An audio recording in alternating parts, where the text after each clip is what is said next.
இப்போ செகண்ட் ப்ரோமோவில் என்ன காமிக்கிறாங்கன்னா, big pass வந்து ஃபோன் டாஸ்க்கு கொடுத்துருக்காரு போல இருக்குது. டிக்கெட் டு ஃபினாலேக்கு ஃபோன் டாஸ்க்குங்கிறது நமக்கு தெரியும்.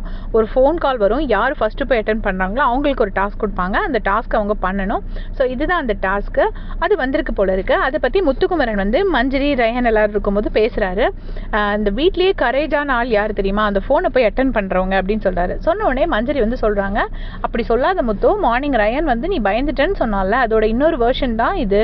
அவன் சொன்னதை அப்படியே நீ ஆப்போசிட்டாக சொல்கிற அப்படின்னு சொல்லுவாங்க. மார்னிங்கே மஞ்சரி வந்துட்டு ரயானை தட்டி கேட்டிருப்பாங்க, அப்படி பேசாத, அது தப்பான வார்த்தை விடாதுன்னு சொல்லியிருப்பாங்க. ஸோ இப்போவும் அவங்க அதே தான் பேசுகிறாங்க, அந்த மாதிரி வார்த்தை பேசாத அப்படின்னு சொல்கிறாங்க. சொன்ன உடனே முத்துக்குமரன் சொல்கிறாரு, ஆமாம் ஃபோன் அட்டன் பண்ணுறதுக்கு ஒரு தைரியம் வேணும்ல அப்படின்னு சொல்கிறாரு. உடனே ரயான் வந்துட்டு, ஆமாம் தனியாக விளையாடுறதுக்கு ஒரு தைரியம் வேணும் அப்படிங்கிறாரு. தனியாக விளையாடுறத பற்றி யார் பேசுகிறாங்க அப்படின்னு பார்த்தீங்கன்னா, இத்தனை வாரமாக ஜாக்லின் அண்ட் சௌந்தர்யாவோட ஓட்ஸோடையே ட்ராவல் பண்ணி வந்துட்டு ஜாக்லின் கொடுத்த என்எஃபினால இந்த வீக்கில் எலிமினேட் ஆகாமல் இருக்கிறவங்க ஒரு நல்ல டாஸ்க் விளையாடுறாரு. அதெல்லாம் நான் இல்லைன்னு சொல்லலை. பட் ஒரு இண்டிவிஜுவல் கேமராக விளையாடவே இல்லை.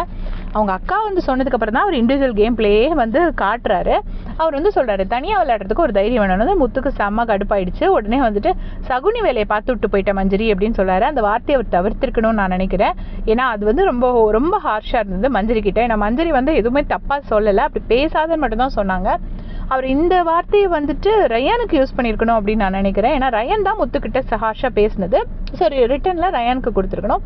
அதுக்கப்புறமா மஞ்சரி வந்து சொல்கிறாங்க, நானும் தானே அந்த இடத்துல ஃபோன் அட்டன் பண்ணாமல் இருந்தேன், ஸோ நீ அப்படி சொன்னது தப்பு தானே அப்படின்னு சொல்லி மஞ்சரி கேட்குறாங்க. அப்போ வந்து முத்துக்குமரன் சொல்கிறாரு, நீங்கள் பழைய பிரச்சனையவே கலர்றீங்க அப்படின்னோடனே ஜாக்லின் வந்து அப்படி இல்லை அப்படின்னு சொல்கிறாங்க.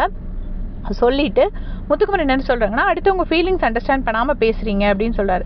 நீ தான் அப்படி பண்ணுற, நீ மற்றவங்கள ரொம்ப இன்சல்ட் பண்ணுற மாதிரி பேசுகிற அப்படின்னு சொல்லி ஜாக்லின் வந்துட்டு முத்துக்குமரனை சொல்கிறாங்க. முத்து ஒன்று, நீங்கள் தான் அப்படி பேசுகிறீங்க ஜாக்லின் அப்படின்னு சொல்கிறாங்க. ஸோ அந்த இடத்துல எனக்கு தெரிஞ்சு முத்து சகுனின்னு வந்து மஞ்சரி சொன்னது எனக்கு உண்மையிலே தப்பாக தான் தெரிஞ்சுது. ஏன்னா வந்து அந்த அளவுக்கு மஞ்சரி எந்த தப்பும் பண்ணலை. அவங்களோட ஸ்டாண்டை ரொம்ப நியாயமாக தான் எடுத்து வச்சாங்க. ரயன் தான் ரொம்ப ஓவராக பேசுகிறாரு. ரயனுக்கு 2 கொடுக்க வேண்டியதான் திருப்பி. ஏன்னா ரயன் ரொம்ப டூ மச்சாக போயிட்டு இருக்காரு. இங்கே பார்த்தீங்கன்னா ரயனுக்கு திடீர்னு நிறைய ஃபேன்ஸ் வராங்க. அவங்க யாருமே வந்து பார்த்தீங்கன்னா ரயனோட ஃபேன்ஸ் கிடையாது, எல்லாருமே முத்துவோட ஹேட்டர்ஸ் தான். ஏன்னா தனியாக ரயனுக்கு எந்த ஓட்ஸும் இல்லை. பட் முத்துக்கு எகெயின்ஸ்டாக போகிறதுனால ரயனுக்கு சப்போர்ட் பண்ணுறாங்க. ஏன்னா அவங்களுக்கு முத்துக்கிட்ட தப்பு கண்டுபிடிக்கணும். அப்படி தான் நான் நினைக்கிறேன். உங்களுடைய கமெண்ட் சொல்லுங்கள்.